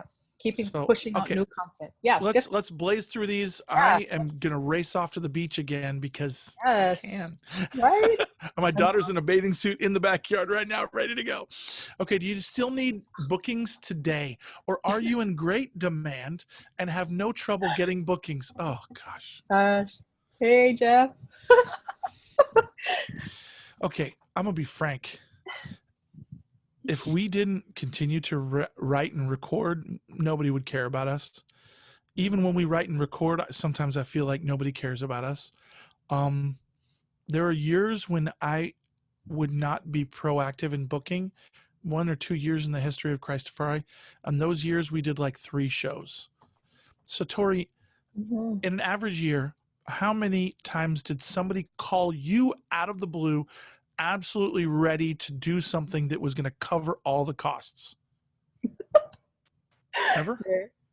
Out of the blue, maybe without you ever making any sort of lead. No, it doesn't happen. No.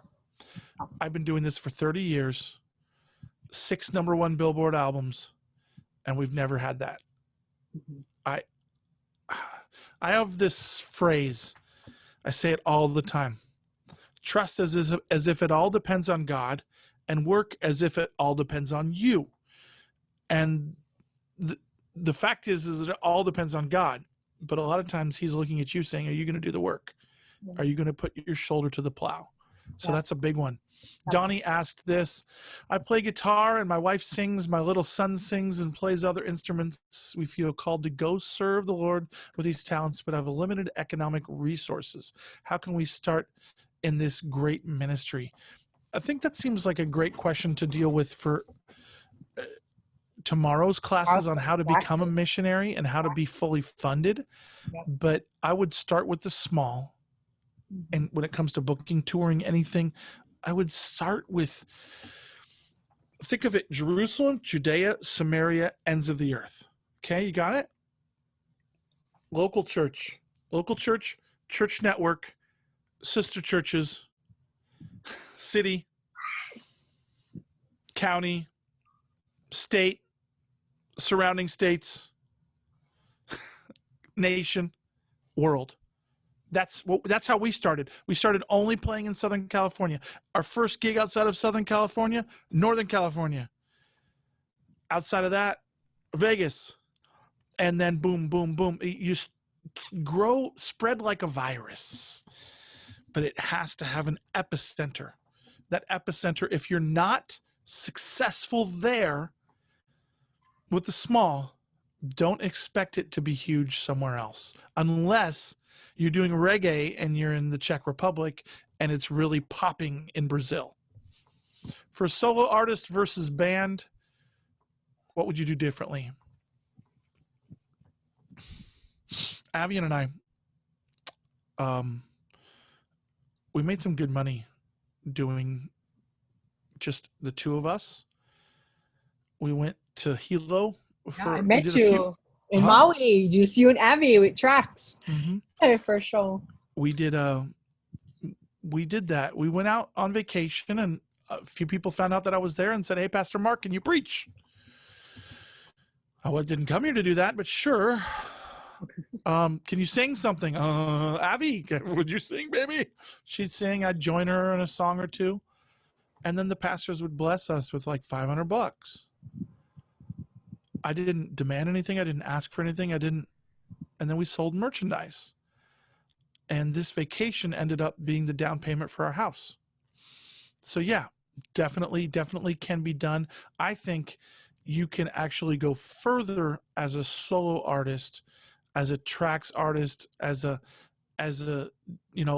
individual. You can get better covered financially than you can if you're dealing with honorariums and love offerings. It splits better one way than it does 15. For our focus, like I said, our main focal point is more like Jesus's, where we're provided for by those who are blessed by our ministry on a monthly basis. Our church's main venues for Christian artists or festivals or other venues open to Christian artists. There's Christian coffee shops. Just search Christian venues. Google that. Google Christian festivals. Google this. Google that. I will say, when you get it, what was that? Retreats, conferences. Retreats, yeah. I will say, when you get into a certain niche, like my wife did a women's conference, that could be a great thing. But Christian festivals, don't expect those to be a big bang for your buck there. Christian festivals have always been the hardest for us. They usually would pay the least because they have so many big name artists charging so much. We would get the shortest amount of short set, small booth, limited amount of time to sell, and we would be lucky if we made $500 in merchandise. And the amount of money you spend to get the merchandise manufactured, you think this big festival with 20 to 100,000 people attending is going to be good money. It's not. It's good exposure if you're good. Again, all of this, if you can't keep a tune, if you don't have a good song, if you aren't talented, you will only go so far. Heart is really crucial and really important. And it's crucial that you build that integrity and that righteousness, but you also have to build your talent and grow in it. Jamie K, in Europe, what kind of venues do you book? Churches or other? Mostly festivals for us. Some churches, some outreach events. Europe is my favorite place to play. Love Europe. Oh, it was canceled too. I know, we were supposed to be there 2-3 times this year. Europe is, I love the festivals. The people are so passionate. I mean, they dance and they sing, and it's awesome. And some of the most random places, the further you can get from what you think is norm, the better the response is. For us, the biggest response for CHRISTAFARI is always the other side of the hemisphere, the other side of the globe. Jamie K. By the way, Jamie, you are seriously great question. A student. You're the best. When you guys go to slums, poverty areas, and set up stage, how is it all done successfully? It seems really difficult to get all the professional stage and speakers and everything in that setting versus a church that is set up. Great question. Yes, love it. But that's also the greatest fruit. So the greatest cost. It is justified because it is the greatest fruit. So what we do everywhere we go is we try and find an ambassador. We try and find somebody who believes in what we're doing, who's local. In this case, in Kenya, it's a band who reached out to me years ago saying, "Hey, can you mentor me? Listen to my music, critique it, help me." And then I found out that he lived in this certain area. I said, "Hey, can you help us get local shows?"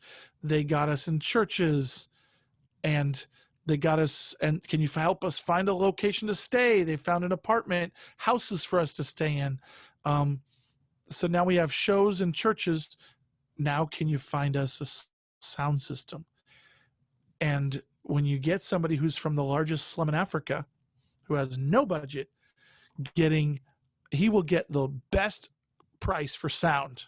If a white guy calls, it's all over. And then what's really cool is that I say, okay, now you guys are opening up for us. Your band plays before us. So it's like what I said in that parable. It's win-win. It's a symbiotic relationship where one benefits from the other and vice versa. Is the weather bad in September, May in Hawaii? Oh, why is it cheaper then? It's cheaper because summer is over.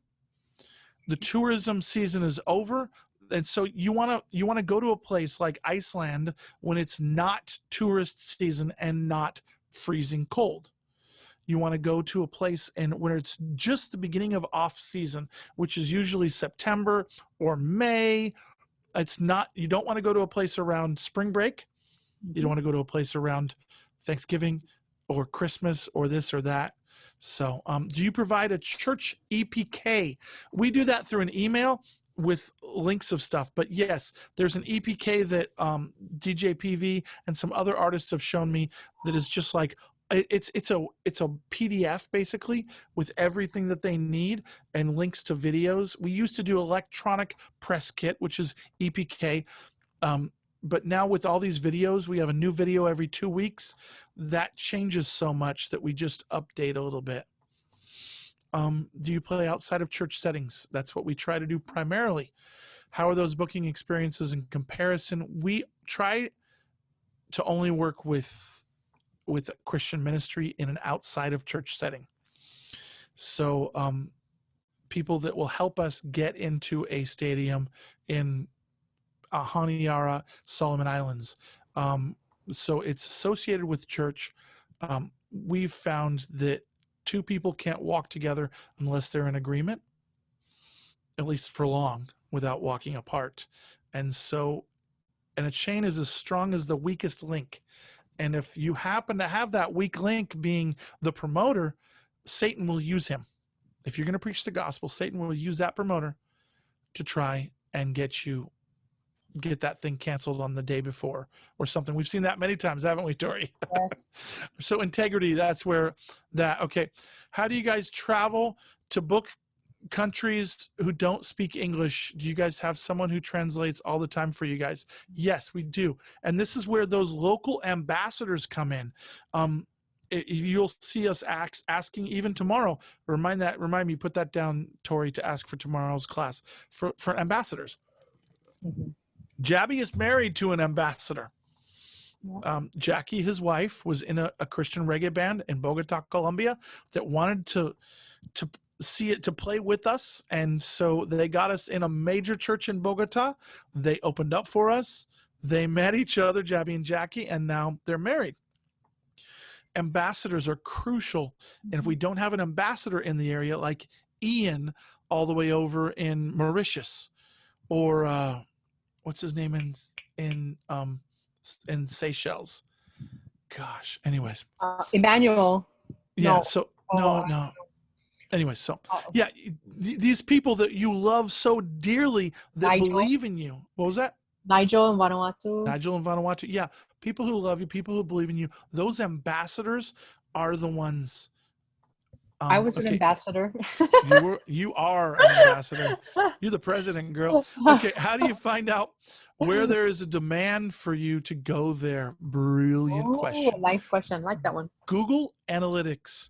Put up your music video and then go into analytics. The more content you put up on the web, the more you'll start to see. So if you do a few videos, a few live concerts, a few this, a few that, you'll start to see that this is more popular here, this is more popular there. And what we do, what we want to encourage artists to do is, if you're already touring, look at the top nation that you've never been to that couldn't afford to bring you out. For us, it was Philippines. That's what we had to go first. Then Haiti, then Kenya, et cetera, et cetera. Do you guys stay in different houses? Yes, we do. We stay in sometimes 5 different houses, though. Obviously a hotel can be preferred sometimes, but a great thing about host home is the fellowship. You get to pour into those people, they get to pour into you. And beyond that, there's also future supporters. I'll be frank, people who have lived with you for a few days or longer are probably more prone to support you. Yep. And most churches do have a hospitality team, so they have that already set up to host visitors. Yeah, all they have to do is just announce, hey, Yep. CHRISTAFARI is coming through, and anybody like to host them? Yep. Boom, and you're there. Thoughts on mixing Christian themes with non-Christian per se themes in original songs? I would never want to do anything that wasn't for Christ. So that's more of a songwriting question, but you know what? Heaven and earth will pass away, but the word of God will last forever. I just want to encourage you. Why would we want to mix darkness with light? So if the salt loses its saltiness, it's not worth. Equipment wise, do you guys travel on a plane with the majority of your own equipment? We travel with guitars, drumsticks, cymbals, a snare, a kick pedal, a small keyboard. Everything else, backline gear. All the amps are provided. Sometimes we have to go direct if it's Africa. The drum kit is provided. Any church has that. Would you play a university like Liberty University? Yes, of course, I'd love to. Do you know anybody? That's my next question. Who do you know? Who can you? Torie, start booking. No, I know her. No, she's East Coast contact. Yeah, okay. I'm chatting with her. Yeah, it's all good. Yeah, so that's where Torie's going to start putting out the little tentacles and the searchers, and we're going to start trying to figure out who knows whom, because we'd love to do it. Absolutely love to do it. Never played there before. To be honest, that's not our first and foremost goal. Our first goal is, it all comes down to that same thing for us, reaching the lost at any cost and making disciples of all nations. And that means we're not going to stay in one place. We're not going to sit and wait for the calls to come in.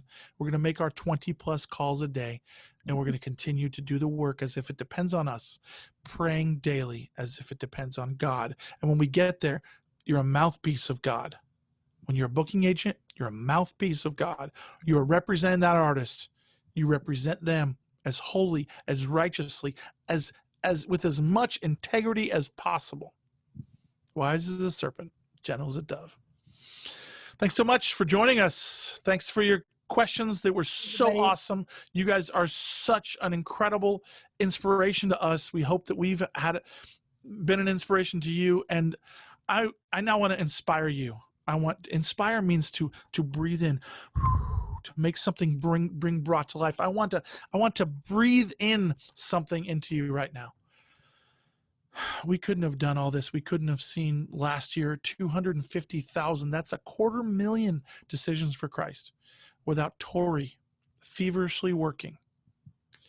Out of all of those shows, I would venture to say that out of 150 shows, 20 of them gave us a guarantee. If that, maybe less. The rest have all been a huge labor of love. A way of Torie just saying, I'm going to do this for Jesus and for Jesus alone. The Bible says, seek first his kingdom and his righteousness. And I believe Torie's been doing that in spades. And all these things will be added unto you. And so I want to give you an opportunity to partner with us, to partner with Torie, and to help her get fully funded. She's not on the band photos. Her face isn't on the cover of an album. Her name, her phone number is on the back cover or the inside of every one of these albums. Most people don't even know who she is, but she's the one she's the mechanic who makes this machine move. And she's so crucial. And would you please, pretty please, partner with her on a monthly basis so that we can afford to do these concerts for free and go to all these places.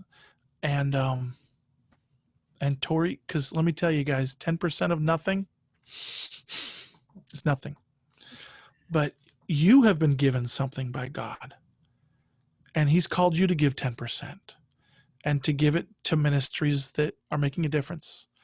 And I don't want to toot our own horns, but I just don't see other bands, other evangelists seeing the amount of decisions for Christ that we're seeing. That's all because of her faithfulness and God moving through this ministry. And so would you consider giving a monthly love gift, partnering with Torie? Just go to CHRISTAFARI.com/donate. That's CHRISTAFARI.com/donate. And she'll continue to serve the Lord wholeheartedly, knowing that she can also feed 6 kids. Thanks so much. And if you're in Brazil or a place where the donation link at the top doesn't work, you can use PayPal. But one way or another, would you please do that, because we're missionaries reaching the lost at any cost, making disciples of every nation. Thanks so much, guys. Grow and go. Hey, we got classes tomorrow too. You guys. Tell them about it. I'm off to the beach. All right.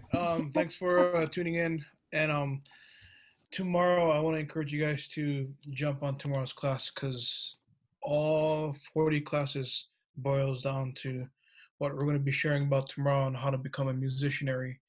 So the entire band will be on at 3 p.m. and we will do that class. And then at 5 p.m., Nikita and Mark will do a fundraising one-on-one class. So again, thank you for attending, and thank you to the translators and moderators for all the hard work. It's been an amazing semester, and see you all tomorrow. Aloha. God bless. God bless.